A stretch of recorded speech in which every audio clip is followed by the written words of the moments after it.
రామమందిర ప్రాణ ప్రతిష్ఠలో పాల్గొనేందుకు ఏలూరు జిల్లాల నుంచి మండూరు క్షేత్ర శ్రీ యాజ్ఞవల్క్య రాజాశ్రమం పీఠాధిపతి శ్రీకృష్ణ చరణానంద స్వామీజీ అయోధ్యకు బయలుదేరి వెళ్లారు.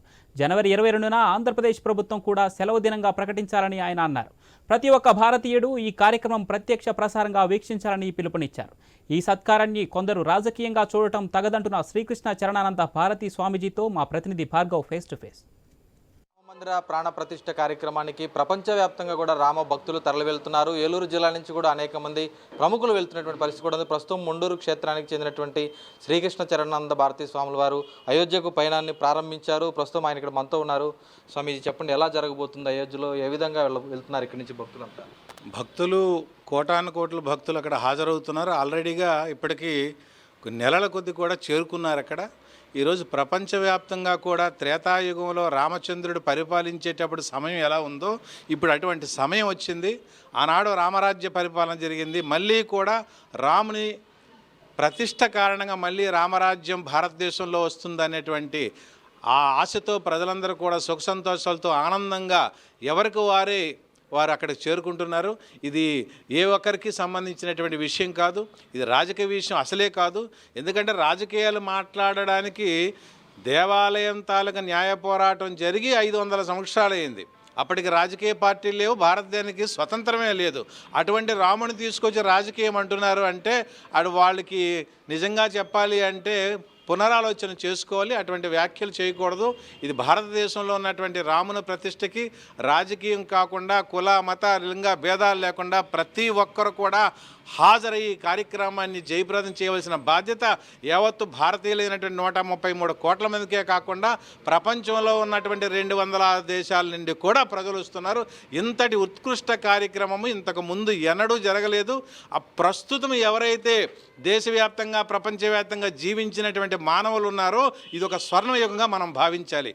మనం ఉన్నప్పుడే ఇటువంటి కార్యక్రమం జరుగుతుంది. మన భావి తరాల వారు తర్వాత వచ్చిన తరవాళ్ళు కూడా చెప్పుకుంటారు పలానా సమయంలో రాముద్ర తాలూకా ప్రతిష్ఠ జరిగిందని చెప్పుకున్నటువంటి పరిస్థితి వస్తుంది. అంటే ఇప్పుడు దేశవ్యాప్తంగా భక్తులు తరలి వెళ్తున్నారు. అయోధ్య మొత్తం జన సందోహంతో నిండిపోయే పరిస్థితి ఉంది.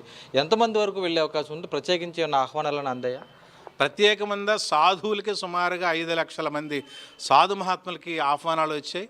దేశవ్యాప్తంగా అనేక మంది రాజకీయ ప్రతినిధులకి ధార్మిక సంస్థల ప్రతినిధులకి ప్రతి ఒక్కరికి కూడా రాముని యందు ఎవరైతే ఎంతమంది అయితే కవులు ఉన్నారో ప్రతి ఒక్కరు అన్ని రంగాలకు సంబంధించిన ప్రతి ఒక్కరు కూడా హాజరవుతున్నారు.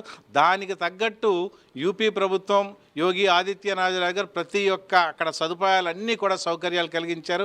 ప్రతి ఒక్కరికి వసతి సౌకర్యంతో పాటు ట్రాన్స్పోర్టేషన్తో పాటు ఎవరు ఏ రైల్వే స్టేషన్లో దిగినా, అలా ప్రయాగరాజులో దిగినా, కాశీలో దిగినా, ఇంకెక్కడ దిగినా ఆ స్టేషన్కి వచ్చి వాహనాలు వాళ్ళు సౌకర్యం చేసి అయోధ్యకు తీసుకొచ్చి అక్కడ ఉన్నటువంటి వసతులు కల్పించారు. ఆల్రెడీగా నేపాల్ నుండి వచ్చి కూడా అక్కడ 108 హోమకుండాలు కూడా ఏర్పాటు చేస్తూ దిగ్విజయమైనటువంటి హోమాలు కూడా చేస్తున్నారు. మరి ఇటువంటి కార్యక్రమం నిజంగా మరి ఇంతవరకు ఎప్పుడు జరగలేదు. జరుగుతుందో లేదో ఊహించలేము.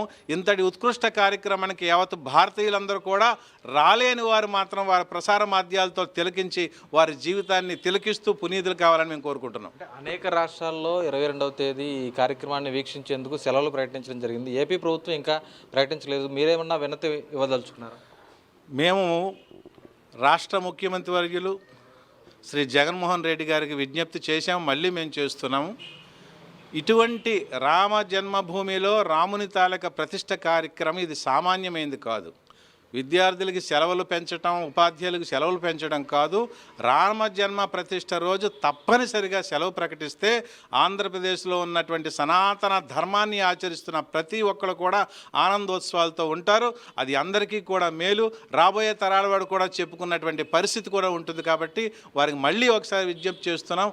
22వ తేదీ సెలవు ప్రకటించి అందరినీ కూడా ఆనందింపజేయాలని మేము కోరుకుంటున్నాం. 500 సంవత్సరాల తర్వాత దాదాపు న్యాయ పోరాటం చేసి సుదీర్ఘ న్యాయ పోరాటం చేసినటువంటి అవసరం ఎందుకు వచ్చిందనుకోవచ్చు? భారతదేశం హైందవ ధర్మాన్ని పూర్తిగా పాటిస్తుంది.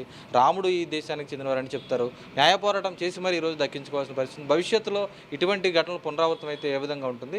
మీరేం కోరుకుంటున్నారు? మీరు చాలా చక్కటి ప్రశ్న వేశారు. అసలు రామరాజ్యం అంటే ప్రజలందరికీ కూడా కన్నబిడ్డల్లాగా పరిపాలించటం. ధనం మీద ఆశ కానీ ఇంకే వస్తు సముదాయం మీద ఆశ కానీ లేదు. ఆనాడు ప్రజలే రాజులు, ప్రజలే కన్నబిడ్డల్లాగా పరిపాలించారు. రాముని తర్వాత ద్వాపర యుగం తర్వాత కలియుగంలో వచ్చేటప్పటికి ఆస్తులే ముఖ్యమని, సంపదే ముఖ్యమని, పదవులే ముఖ్యమని దానికి బారిన పడి ప్రజల యొక్క మానసిక రుగ్మతలను ప్రజల యొక్క బలహీనతలను పెట్టుకుంటూ రాజకీయ పరంగా చేసుకొని తమ సంపదను కూడబెట్టుకుంటున్నారే తప్ప ప్రజల్ని ఏ విధంగా పరిపాలించాలి, ప్రజలు ఏ విధంగా మనకు ఈరోజు రాజ్యంలో ఉన్నారు, ఆనాడు రామచంద్రుడి పరిపాలన చూసి మనం రోల్ మోడల్గా ఎందుకు చేయకూడదు అన్నటువంటి కారణాలు లేకుండా పోవటం వల్ల ఇటువంటి దుస్థితి వచ్చింది. కాబట్టి రానున్న రోజుల్లో ఏ విధంగా అయితే ఈరోజు భారతదేశంలో ఒక కారణ జన్ముడు, ఒక యోగి నరేంద్ర మోడీ గారి ఆధ్వర్యంలో ఈ కార్యక్రమం జరుగుతుంది అంటే వారు కూడా బ్రహ్మచారి.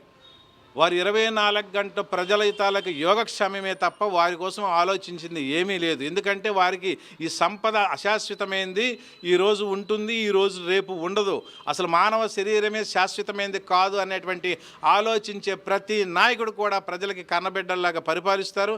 అటువంటి కారణాలు, అటువంటి ఆశయాలు లేనటువంటి వాళ్ళే ఈరోజు ఈ దుష్కార్యాలకే పాల్పడుతున్నారు. స్వామీజీ, అది చూస్తున్నాం కదా, ఈరోజు అయోధ్య రామ మందిరానికి కూడా అందరూ తరలి వెళ్తున్నారు. ఖచ్చితంగా అక్కడికి రాలేనటువంటి వారు కూడా ప్రసార మాధ్యమాల ద్వారా వీక్షించేందుకు రాష్ట్ర ప్రభుత్వం కూడా ఆ రోజు సెలవు దినంగా ప్రకటించాలి. మరోవైపు ఈరోజు రామ జన్మభూమి ప్రాంతానికి అయోధ్యలో ఉన్నటువంటి ప్రాణప్రతిష్ఠ కార్యక్రమానికి వెళ్తున్నందుకు ఎంతో ఆనందంగా ఉందంటూ ముండూరు క్షేత్రాధిపతి ఆనందం వ్యక్తం చేస్తున్నటువంటి పరిస్థితి కనిపిస్తుంది. కెమెరా పర్సన్ మహేంద్రతో భార్గవ్, ఐ న్యూస్, ఏలూరు నుంచి.